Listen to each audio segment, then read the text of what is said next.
Kita menuju ke tempat kejadian perkara di SMA N72 Jakarta bersama jurnalis Kompas TV Eril Wiranata dan juru kamera Aufa Farid. Eril, selamat petang. Informasi terbaru apa yang Anda tangkap di sana dan bisa Anda sampaikan kepada kami?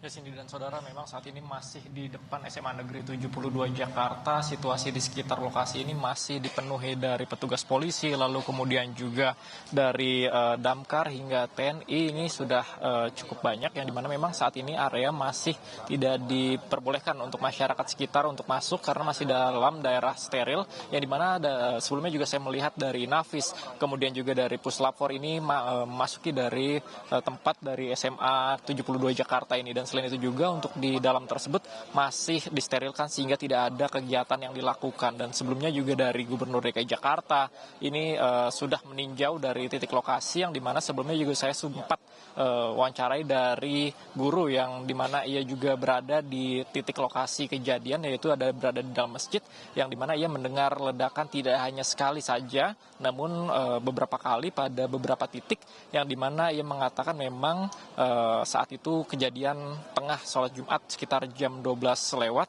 yang dimana saat kejadian memang banyak siswa dan guru yang berada di masjid tersebut. Dan selain itu juga memang dari Kapolda mengatakan setidaknya ada 54 orang yang menjadi korban dari ledakan tersebut. Namun memang hingga saat ini kami masih belum mengetahui apakah ada tambahan atau seperti apa. Namun memang beberapa sudah dilarikan ke rumah sakit sekitar, yang dimana korban-korban lainnya sudah diungsikan. Beberapa ada yang di pos kamling, yang dimana berada di sekitar dari titik lokasi kejadian tersebut. Memang kejadian ini berada di jalan, maksud saya adalah berada di komplek TNI AL, yang dimana kejadian tersebut terjadi pada jam 12 siang. Namun hingga saat ini memang kami masih menunggu konfirmasi yang dilakukan karena masih dilakukan investigasi mendalam dari pihak polisi. Cindy.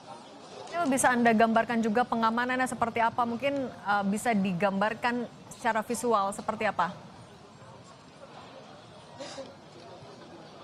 Ya, Cindy, memang jika dilihat ini berada di jalan yang cukup kecil ya, Cindy, hanya dapat dilalui untuk 2 kendaraan. Namun dari titik masuk sebelah kiri saya dan sebelah kanan saya memang sudah ditutup atau disterilisasi, baik dari kendaraan tim gegana, lalu kemudian juga polisi. Bahkan saya melihat ada beberapa ambulan yang disiagakan di titik lokasi ini untuk mengantisipasi, karena memang dari tim gegana Brimob ini sudah berada di titik lokasi. Namun jika dilihat memang saat ini berada di depan gerbang ini sudah diamankan dari gegana, lalu kemudian juga dari TNI AL yang berjaga di depan, Cindy. Selain itu juga untuk akses masuk ke dalam hanya diperbolehkan bagi mereka yang memiliki wewenang seperti TNI ataupun polisi yang berada di dalam, Cindy.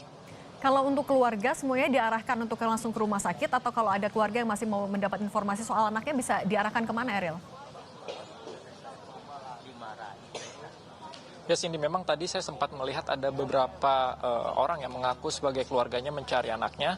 Namun memang untuk mereka yang tidak begitu menjadi korban karena kejadian ini terjadi di masjid, untuk siswa-siswa lainnya ini ada beberapa yang sudah diungsikan untuk ke gedung serbaguna yang berada tepat beberapa meter di sebelah kiri saya ataupun pos kamling. Selain itu juga untuk mereka yang menjadi korban ini ada beberapa yang sudah dilarikan ke rumah sakit terdekat seperti Rumah Sakit Cempaka Putih, Cindy.